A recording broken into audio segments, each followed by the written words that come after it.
जैसा कि last episode में हमने देखा कि लिया और वैनिना को फैंग की डेथ के बारे में मालूम हो जाता है। ये न्यूज़ सुनकर लिया खुश हो जाता है और कहता है फाइनली आज लुओ फैंग मारा गया। मैं ये न्यूज़ सुनकर बहुत ही ज़्यादा खुश हूँ, पर अफसोस सिर्फ इस बात का है कि मैं उसे अपने हाथों से नहीं मार पाया। तो वैनिना उसे कहती है लिया ओ क्या तुम भूल गए, फैंग की फैमिली भी तो है, हम उससे अपना बदला ले सकते हैं। उन्होंने हमारे बेटे को मारने की हिम्मत की। ये सुनकर लिया कहता है हाँ तुमने सही कहा, अब क्योंकि लुओ फैंग मारा गया है इसलिए उसकी फैमिली फैंग की आइडेंटिटी और उसके स्टेटस को यूज़ करते हुए अपने आप को ज़्यादा देर तक प्रोटेक्ट नहीं कर पाएंगे, और अब मैं उनको इतना ज़्यादा टॉर्चर करूंगा कि वो खुद ब खुद ही अपने आप को मार डालेंगे। और एपिसोड के लास्ट में हमने देखा कि फैंग को उस सीक्रेट रूम में गए हुए पूरा 1 साल हो गया है, पर अभी तक फैंग उस सीक्रेट रूम को नहीं तोड़ पाया। इसलिए फैंग बहुत ही ज़्यादा डिप्रेस हो जाता है और वहाँ पर फैंग को इल्यूशंस भी होने लगते हैं और यहाँ पर फैंग की हालत बहुत ही ज़्यादा ख़राब होती है। पर तभी फैंग को अपना फ्लैशबैक याद आता है जिसमें वो यूजिन के साथ था। इसलिए फैंग अपने आप को संभाल लेता है और वहाँ पर कल्टीवेशन करने लगता है और अपनी पावर को और भी ज़्यादा बढ़ाने लगता है ताकि वो सीक्रेट रूम को तोड़ पाए।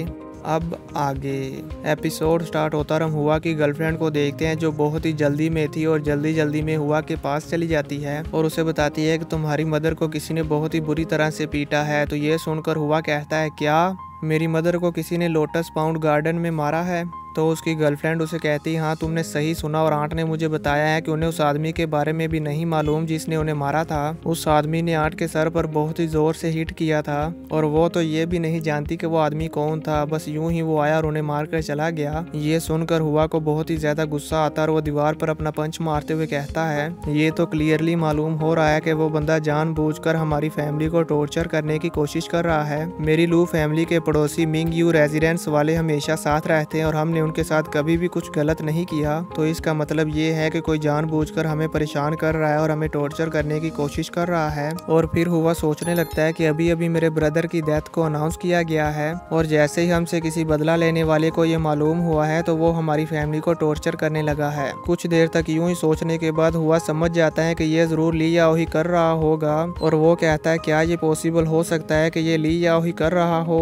ये जरूर ली याओ ही कर रहा होगा क्योंकि वही मेरे ब्रदर से बदला लेना चाहता था और उसने बहुत बार मेरे ब्रदर को मारने की कोशिश भी की है। ये सोचकर हुआ भी परेशान हो जाता है और कहता है कि मुझे कुछ भी करके अपनी फैमिली को प्रोटेक्ट करना होगा। इसलिए हुआ अपना फोन निकालता है और अपने एक बेस्ट फ्रेंड को कॉल करता है और कहता है मेरा नाम हुआ है, मैं तुमसे एक हेल्प चाहता हूँ। जिसके बाद हुआ फेंक के रखे हुए सामान में से एक बॉक्स को बाहर निकालता है और हम देखते हैं कि इस बॉक्स में एक बहुत ही ज्यादा कीमती ट्रेजर पड़ा होता है। अब हुआ इस ट्रेजर का क्या करेगा ये हमें कुछ ही देर में मालूम हो जाएगा। जिसके बाद व्यू चेंज होता है और हम ली याओ के विला को देखते हैं जहाँ पर एक आदमी बहुत ही जल्दी में भाग कर आ रहा होता है और वो बहुत ही ज्यादा घबराया होता है और कहता है मिस्टर ली याओ बहुत ही बुरा हुआ, लुओ फैंग का छोटा भाई लू हुआ बैंक 1 का 8th लार्जेस्ट शेयर होल्डर बन गया है। ये सुनकर ली याओ बहुत ही ज्यादा शॉक हो जाता है और कहता है क्या ये कैसे पॉसिबल हो सकता है? और फिर ली याओ उस आदमी को कॉलर से पकड़ लेता और कहता है हैंगजिया कंट्री में बैंक 1 के जितने भी शेयर होल्डर्स हैं वो सभी स्टेट ऑफिशियल के मेंबर हैं और स्पेशल ऑर्गेनाइजेशन के लिए बहुत ही ज्यादा इंपॉर्टेंस रखते हैं। पर वो लुओ फैंग का ब्रदर तो एक मासूम सा लड़का है जिसे बाहर की दुनिया के बारे में कुछ भी मालूम नहीं। वो कैसे बैंक 1 का 8th लार्जेस्ट शेयर होल्डर बन सकता है? इवन कि अगर उस मासूम से लड़के हुआ के पास 10 बिलियन से भी ज्यादा पैसे हो तब भी वो बैंक 1 का 8th लार्जेस्ट शेयर होल्डर नहीं बन सकता। तुम्हें ये बात किसने बताई? ये सच नहीं हो सकता। तो वो आदमी कहता है मिस्टर ली याओ ये बिल्कुल सच है। अब वो लड़का और उसकी फैमिली हैंगजिया स्टेट के स्पेशल डिपार्टमेंट की प्रोटेक्शन में है, इसलिए मेरे लोग कुछ भी नहीं कर सकते। ये सुनकर ली याओ को बहुत ही ज्यादा गुस्सा आता है और वो कहता है लानत हो तुम पर, तुम ये छोटा सा काम भी नहीं कर पाए। और ली याओ उसे उठाकर दूर पटक देता है। तो वो आदमी कहता है सर अब हमें क्या करना चाहिए? तो ली याओ उसे गुस्से में कहता है चले जाओ यहाँ से इससे पहले कि मैं तुम्हें मार डालूं। ये सुनकर वो आदमी जल्दी से अपनी जान बचाकर वहाँ से भाग जाता है। ली याओ को इतने ज्यादा गुस्से में देखकर वैनिना कहती है याओ ये लड़का लू हुआ कोई मासूम सा बच्चा नहीं लग रहा, इसने तो बहुत ही समझदारी वाला काम किया है। ये सुनकर ली याओ वैनिना से कहता है हाँ तुमने सही कहा, मैंने सोचा भी नहीं था कि ये इनोसेंट सा लड़का इतना ज्यादा समझदार होगा। और अब मैं इस लड़के हुआ के साथ फाइट भी नहीं कर सकता क्योंकि ये कोई वॉरियर नहीं है और ना ही इसने हमारे बेटे को मारा है। और अगर मैं इस लड़के के साथ कुछ करता हूँ तो फिर लीडर होंग मुझे नहीं छोड़ेंगे।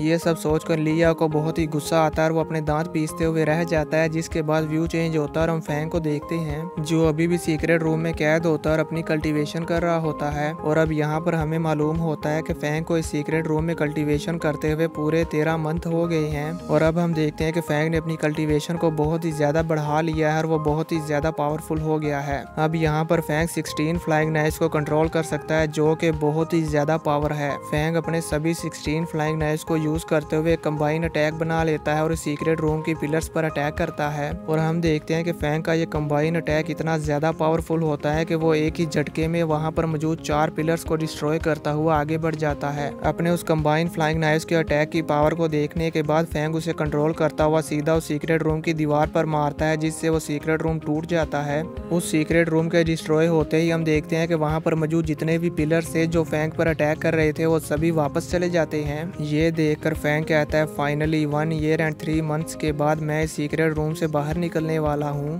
जिसके बाद हम देखते हैं कि फैंग उस सीक्रेट रूम से टेलीपोर्ट होकर किसी और ही अजीब सी जगह पर पहुंच जाता है, जहाँ पर फैंग के सामने फैंग के सामने कोई बड़ी सी अजीब सी चीज होती है, जिसे देखकर फैंग हैरान हो जाता है और कहता है ये जगह। तभी फैंग के बाजू पर लगा हुआ वो ट्रांसलेटेड डिवाइस कहता है death assessment mission successfully complete हो गया है। तभी अचानक से हम देखते हैं कि फैंग के सामने जो अजीब सी जगह होती है उसमें से बहुत ही तेज तेज रोशनी निकलने लगती है और वो रोशनी वहां पर इकट्ठा होकर एक बहुत ही बड़ा जाइंट वॉरियर बन जाती है, जो दिखने में किसी एलियन की तरह लग रहा था। फैंग उसे देखकर हैरान हो जाता है और कहता है ये क्या चीज है।